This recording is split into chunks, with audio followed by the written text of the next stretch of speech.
306 centimeters in feet? First of all, we need to know the value of 1 centimeter in feet. It's always 1 centimeter equals 0.03280839895 feet. Now we have to multiply 0.03280839895 by 306.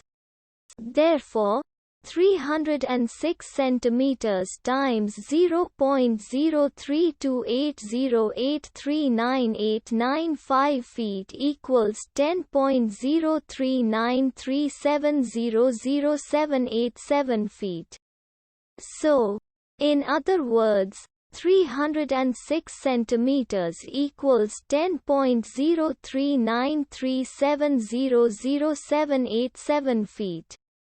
We hope you have enjoyed this video. Please like and subscribe to our channel for more videos like this.